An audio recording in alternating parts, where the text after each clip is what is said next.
91 Podcast. Selamat sore, Hadatolan, bagaimana kabar Anda sore ini? Lagi di Obiven, kita lagi parkir di Polresta Tangerang. Nah, sebelumnya saya pengen pantun dulu. Makan sup kentang dicampur kerang. Cakep. Selamat datang Pak Kapolresta Tangerang. Alhamdulillah, terima kasih. Pak Yoyo jalan-jalan sambil beli bakso. Wah, cakep. Oke, yuk ayo kita siaran di Obiven Tangerang Radio. Luar biasa. Halo Pak Kapolres, selamat sore. Selamat sore Mbak Oki. Gimana Salam kabar, sehat. Komandan? Luar biasa. Izin terima kasih banyak sudah menyempatkan waktu untuk Tangerang Radio, kita ngobrol-ngobrol untuk Hadatolan ya. Iya. Baik, hari ini kegiatan kemana saja Komandan? Pagi ini tadi kita melaksanakan peringatan 1 Muharram. Kemudian kami juga menerima kunjungan dari rekan-rekan DPR di Kabupaten Tangerang. Siang tadi kami berkesempatan bersilaturahmi ke Cilongok, kemudian melakukan sedikit pantauan di TPS, tempat penampungan sementara yang akan digunakan untuk pedagang pada saat revitalisasi pasar Kota Bumi. Ya. Oke, baik. Wah, lumayan sibuk juga. Nah, kita pengen ngobrol seputar kondisi Kamtibmas nih, Komandan, di Kabupaten Tangerang saat ini untuk wilayah hukum Polresta Tangerang tentunya. Seperti saat ini tuh banyak ya kalau kita lihat itu kejadian-kejadian saat ini yang lagi viral atau banyak terjadi di masyarakat itu seperti apa sih, Komandan? Iya, dari pantauan kami insya Allah mudah-mudahan situasi Kamtibmas di wilayah hukum Polresta Tangerang masih dalam keadaan relatif stabil, kondusif, dan terkelola dengan baik. Namun demikian memang masih ada beberapa peristiwa pidana maupun gangguan Kamtibmas yang perlu kita sikapi dan kita antisipasi bersama. Ya, salah satunya yang menjadi concern kami adalah kenakalan remaja. Oke. Kenakalan remaja ini menjadi prioritas kami karena selain kuantitasnya meningkat dan juga kualitasnya yang terus mengkhawatirkan, ini kami menilai bahwa upaya-upaya yang kita lakukan untuk sampai menyentuh akar permasalahan ini masih harus terus dioptimalkan. Ya. Salah satunya yang kita berikan atensi luar biasa adalah potensi kenakalan remaja tawuran maupun geng motor. Ini merupakan fenomena beberapa tahun terakhir ketika pelajar ini menunjukkan penyimpangan psikologis dan juga penyimpangannya sebagai seorang anak di bawah umur yang cukup mengkhawatirkan. Dengan menggunakan senjata tajam, ya. Kemudian juga menggunakan kendaraan bermotor yang tidak bertanggung jawab, termasuk juga di dalamnya sudah ada potensi penggunaan obat-obatan terlarang maupun narkoba. Oke, kalau diamati Komandan dari tahun kemarin sama tahun ini itu tentu ada perbandingan ya. Itu peningkatannya ada persentase atau sejumlah kasusnya berapa sih kayak gitu, Komandan? Iya, tahun lalu mungkin masih cukup rendah, hanya 2 kejadian, sementara tahun ini semenjak awal tahun memang ada 4 kejadian yang muncul dan harus kita tindak lanjuti secara serius sebagai proses hukum. Yaitu kejadian tawuran yang mengakibatkan jatuhnya korban. Namun demikian kita harus betul-betul serius mengantisipasi karena kita sekarang sudah resmi keluar dari era pandemi.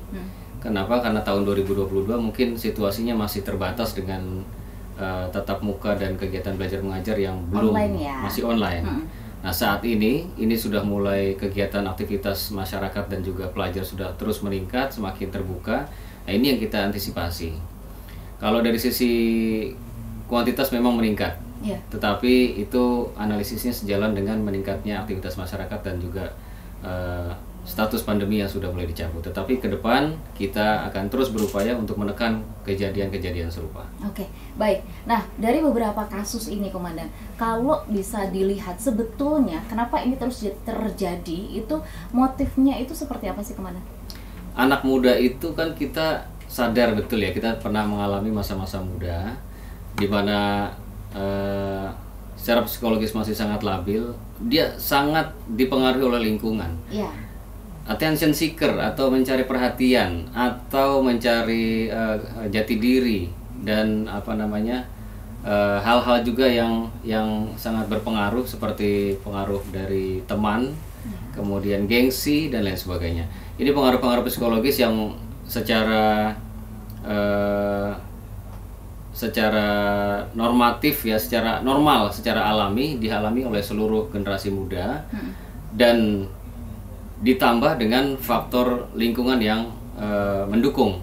Ketika faktor lingkungannya dibuat sedemikian rupa sangat terkendali baik, contohnya di sekolah, di pondok pesantren, atau di lingkungan keluarga yang sangat memegang teguh dan disiplin nilai-nilai keagamaan, etika dan lain sebagainya, anak ini akan lebih terjaga dibandingkan dengan anak-anak yang mendapatkan kurang perhatian dari keluarga atau dari walinya. Kadang-kadang dia tidak tinggal dengan keluarganya atau sudah tidak lagi memiliki orang tua, atau karena kesibukan orang tua juga pengawasan menjadi berkurang.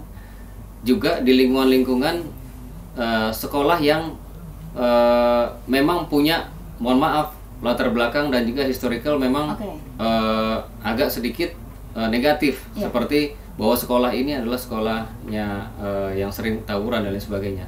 Nah, itu sangat-sangat harus menjadi perhatian kita. Akar permasalahan yang kami temui saat ini adalah di mana pengawasan terhadap anak-anak, remaja, pelajar khususnya, ini harus ditingkatkan. Di tingkat keluarga nomor satu, kemudian di lingkungan yang lainnya seperti di sekolah dan juga lingkungan pergaulan, itu juga harus menjadi perhatian. Oke, berarti memang peran keluarga itu sangat penting ya. Nah, kalau kita lihat sekarang remaja-remaja itu tawurannya tidak seperti anak-anak dulu begitu Komandan. Sekarang senjata tajamnya itu sangat-sangat, kalau kita lihat, miris sekali ya. Betul. Itu bagaimana perlakuan ketika mereka akhirnya terjerat permasalahan hukum seperti itu gitu, Komandan? Memang kita memiliki Undang-Undang Perlindungan Anak, di mana anak-anak dengan umur di bawah 18 tahun masih menjadi tanggung jawab orang tua, dan tentunya kita tidak berharap bahwa mereka harus menjalani proses hukum ini. Kita sendiri dari pihak kepolisian sangat-sangat berorientasi pencegahan. Kepolisian modern saat ini sangat ada kepolisian yang prediktif, yang berupaya untuk melakukan mapping dan analisis sehingga bisa mencegah terjadinya kejadian-kejadian yang tidak kita harapkan. Namun apabila mereka terpaksa harus berhadapan dengan hukum, upayanya ada dua. Kepolisian Resort Kota Tangerang saat ini melaksanakan kegiatan pencegahan, baik itu preemptif maupun preventif. Preemptif dalam arti upaya-upaya himbauan, edukasi, sosialisasi pada saat hari Senin sebagai pembina upacara, Police Goes to School, Polisi Sahabat Anak, dan beberapa kegiatan-kegiatan lain, termasuk bekerja sama dengan perguruan tinggi dan beberapa entitas yang lain, menyentuh masyarakat, menyentuh pelajar, termasuk orang tua. Kemudian juga kita melakukan kegiatan preventif, yaitu kegiatan-kegiatan pencegahan melalui kegiatan penjagaan. Jadi kalau anak-anak ini selesai, para pelajar ini dari kegiatan sekolah belajar mengajar itu sekitar pukul 12, pukul 1, kemudian pukul 15 atau pukul 16, maka kita 1 jam sebelumnya sudah berada di lapangan, di lokasi-lokasi yang memiliki potensi kerawanan tinggi terjadinya tawuran. Dan itu sudah dilaksanakan di seluruh polsek. Bekerja sama juga dengan berbagai pihak, kita tidak bekerja sendiri. Kemudian kegiatan yang lain yaitu patroli. Patroli ini bersifat mobile di titik-titik yang memang juga memiliki kerawanan. Patroli yang kita laksanakan ini juga patroli yang saat ini menggunakan aplikasi, sehingga kita sebut sebagai patroli barcode. Titik-titik yang rawan itu telah kita pasangi barcode, dan anggota harus berada pada posisi dan waktu yang memang sudah ditentukan, sehingga kinerja anggota dan kinerja keamanan bisa lebih terukur. Kemudian kalau kegiatan-kegiatan itu masih juga sudah dilaksanakan, masih lolos, masih ada adik-adik pelajar ini yang kemudian berhasil bertemu. Nah, ini perlu kami sampaikan, pola dan metode mereka memulai merencanakan dan janjiannya janjiannya di gitu. mana. Jadi ternyata mereka itu menggunakan fasilitas media sosial seperti Instagram, dia direct messenger, kemudian juga mereka live IG juga, semacam exposing geng mereka, kemudian juga memanas-manasi, akhirnya baru terjadi kesepakatan kumpul di mana dan lain sebagainya. Nah, kami juga memiliki satuan unit yang melakukan cyber patrol dan alhamdulillah beberapa kali mendapatkan informasi dan akhirnya bisa melakukan pencegahan melalui identifikasi di media sosial. Selain itu kita juga melakukan kegiatan pembinaan. Kita melakukan koersif juga, tindakan yang cukup tegas. Pada saat dilakukan pencegahan, diketemukan adik-adik pelajar ini ada yang istilahnya nge-BM, naik mobil, menghentikan mobil kemudian naik, atau sudah berada di titik tertentu berkumpul, kemudian ketika kita tanyai motivasinya sudah kita gali dan akhirnya kita ketahui mereka yang memang ingin melakukan tawuran, maka mereka akan kita amankan, tetapi tidak langsung kita lakukan penegakan hukum, tetapi pembinaan. Pembinaan yang kita lakukan dengan cara mengumpulkan orang tua, pihak sekolah, tokoh masyarakat dan sebagainya untuk mengambil mereka, kemudian mereka minta maaf pada orang tuanya, itu untuk menjaga nilai-nilai etika dan juga nilai-nilai budaya bangsa kita, menumbuhkan rasa tanggung jawab dan juga rasa malu dari adik-adik pelajar. Selain itu kita identifikasi, kita ambil sidik jarinya, kita foto, kita sampaikan adik-adik sekalian bahwa apabila adik-adik ingin memiliki masa depan maka hindari kejadian tawuran, karena ketika tawuran itu dilakukan adik-adik tertangkap, diidentifikasi dan sesuai dengan identifikasi kita, adik-adik sudah tidak bisa lagi mengurus SKCK. Masa depan sudah tidak bisa dibayangkan bahwa adik-adik tidak bisa dapat pekerjaan, tidak bisa melanjutkan sekolah dan lain sebagainya. Sudah ada catatan kriminal begitu. Sudah ada catatan kriminal. Sampai terakhir kalau memang terpaksa yang bersangkutan membawa senjata tajam, telah melukai, maka tindak pidana itu harus dipertanggungjawabkan. Oke. Baik, selain permasalahan pelajar ini yang memang saat ini cukup kompleks sekali Komandan ya. Jadi kepolisian lagi disibukkan dengan masalah anak-anak muda nih ya. Gangguan Kamtibmas di masyarakat itu kan bermacam-macam. Ada inovasi-inovasi yang kami tahu dari Polres Tangerang, salah satunya itu semacam polisi RW, begitu ya. Ini apa saja sih Komandan program-program inovasinya? Iya, polisi RW ini salah satu program inovasi yang kita laksanakan sesuai dengan kebijakan Bapak Kapolri. Dan alhamdulillah sebelum kebijakan Bapak Kapolri itu dilahirkan, kita sudah mulai menjalankan inovasi yang sama, namanya polisi RW juga, tapi bukan rukun warga, tetapi akronim dari Raksa Waspada saat itu, semenjak awal tahun. Kemudian dengan tambahan dukungan kebijakan dari Bapak Kapolri, akhirnya kita kembangkan. Kita memiliki 1184 RW saat ini di wilayah hukum Polres Tangerang, dan kita telah melibatkan 670 lebih anggota kita untuk diterjunkan sebagai petugas polisi RW. Tugasnya adalah datang, mencatat, mendengar aspirasi, dan kalau memang dalam kapasitas tertentu bisa melakukan problem solving, melakukan problem solving. Dan itu dilaksanakan secara rutin melalui kunjungan dan sambang, 1 minggu 1 kali, jadi 1 bulan itu 4 kali. Ini di luar petugas Babin Kamtibmas yang selama ini sudah kita kenal. Beliau Babin Kamtibmas dengan kapasitasnya dibantu untuk menyelesaikan permasalahan melalui sistem polisi RW. Nah, polisi RW yang kami laksanakan saat ini berbasis aplikasi, di mana anggota yang datang kemudian mengisi aplikasinya sehingga bisa langsung dipetakan permasalahan apa yang sedang menjadi concern masyarakat, kemudian secara kuantiti di mana yang tinggi, kemudian keresahan masyarakat itu lebih baik, lebih ke arah mana dan lain sebagainya. Oke, baik, itu polisi RW. Kemudian apa lagi, Komandan? Kita juga memiliki program 1000 Mata Raksa, di mana ini adalah program penguatan penggunaan teknologi informasi CCTV berbasis partisipasi. Kita berupaya untuk meningkatkan pengawasan dan monitoring situasi Kamtipmas dengan menggunakan CCTV yang dimiliki oleh masyarakat.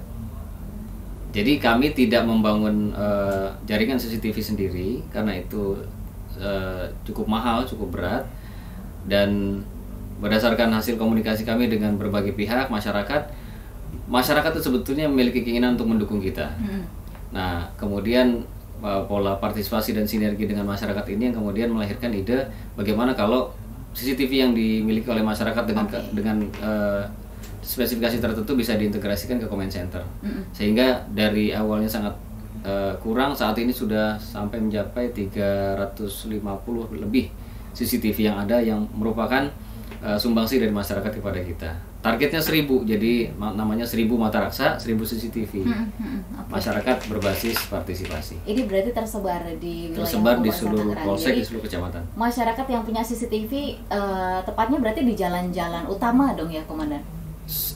Sangat dibutuhkan di jalan-jalan utama, tetapi di jalan-jalan pengumpul kolektor seperti di kecamatan atau di desa-desa tetap kami boleh dan sangat dibutuhkan. Bahkan desa-desa juga dari Abdesi sudah menyampaikan kesediaannya untuk membantu. Jadi nanti posisi CCTV yang berada di kantor desa atau rumah kepala desa itu nanti akan ada yang diarahkan ke jalan. Ini sangat membantu dan beberapa kali kejadian baik pencegahan maupun investigasinya terbantu dengan adanya CCTV ini. Baik, nah kita beralih topik, Komandan. Sebentar lagi itu di Kabupaten Tangerang ada pelaksanaan Pilkades serentak September.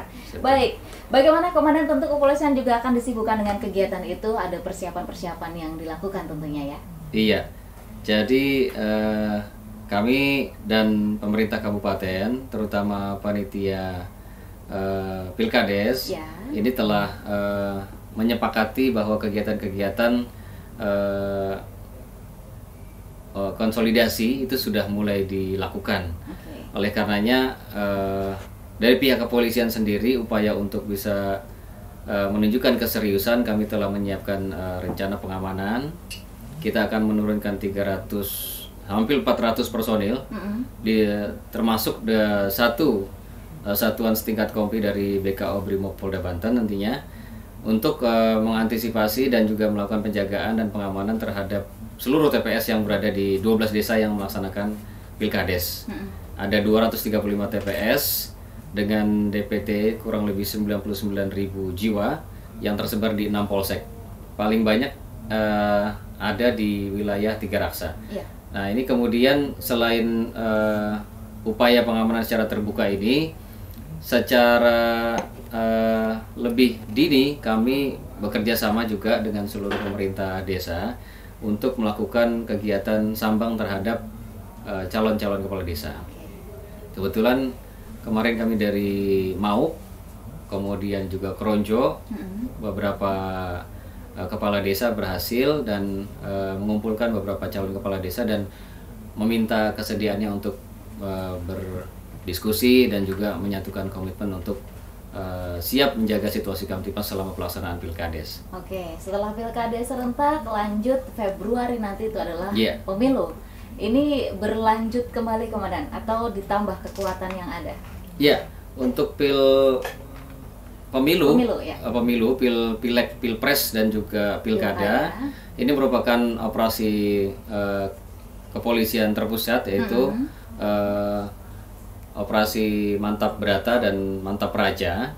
Dan ini sudah juga mulai disiapkan pola pengamanannya sejak saat ini.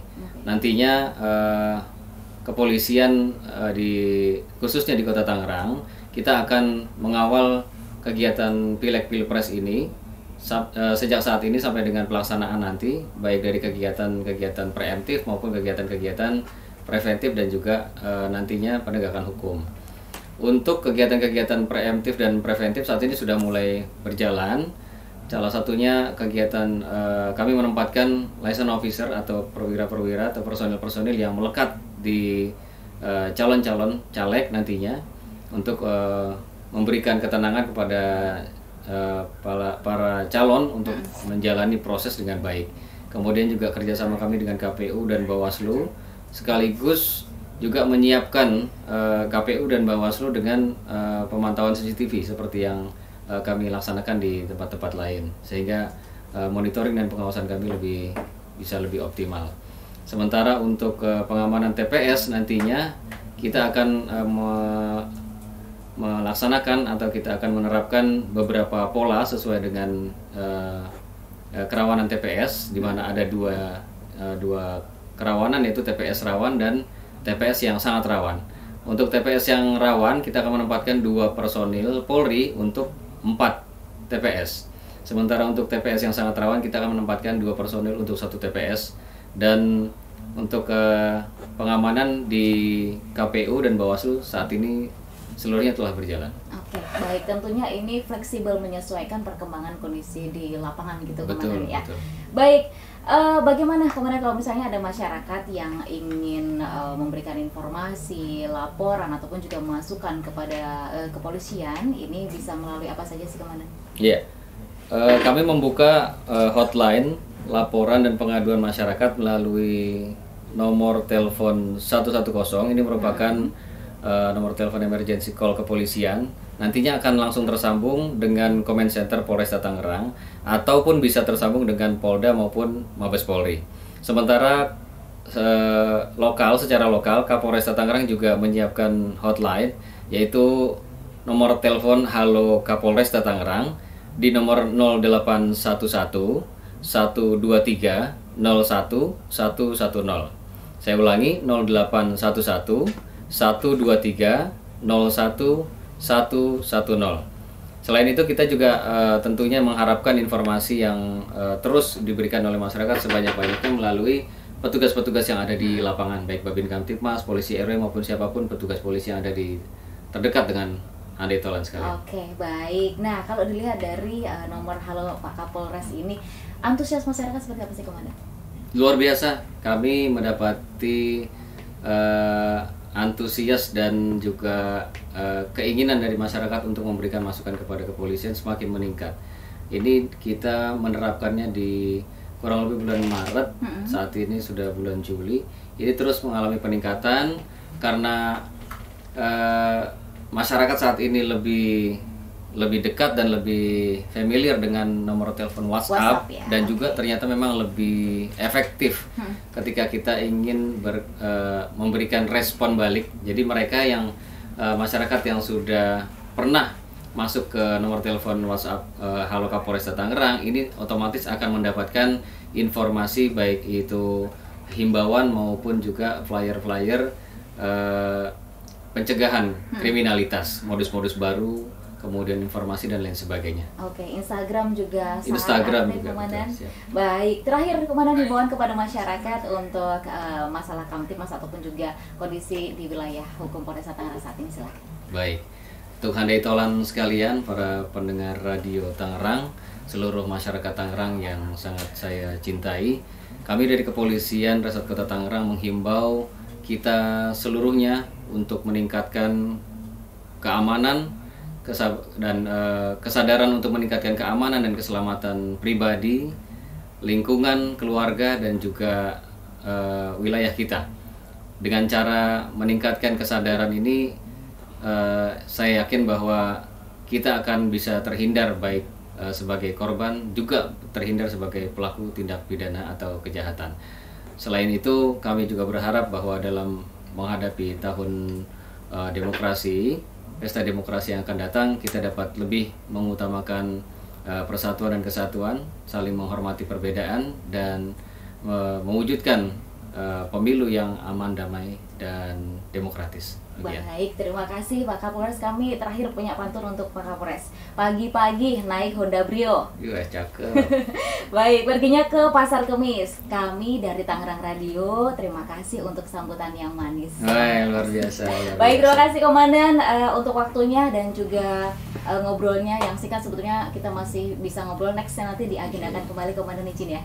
Baik, terima kasih, sukses selalu Komandan, dan tentunya sehat selalu untuk bisa mengayomi masyarakat Kabupaten Tangerang. Selamat sore, assalamualaikum. Waalaikumsalam warahmatullahi wabarakatuh. Ada telah demikian yang dapat kami sampaikan langsung dari Polresta Tangerang bersama Kapolresta Tangerang, Kombes Pol Sigit Dani Sutiono untuk Anda. Mudah-mudahan bisa bermanfaat informasinya dan kembali ke studio hari.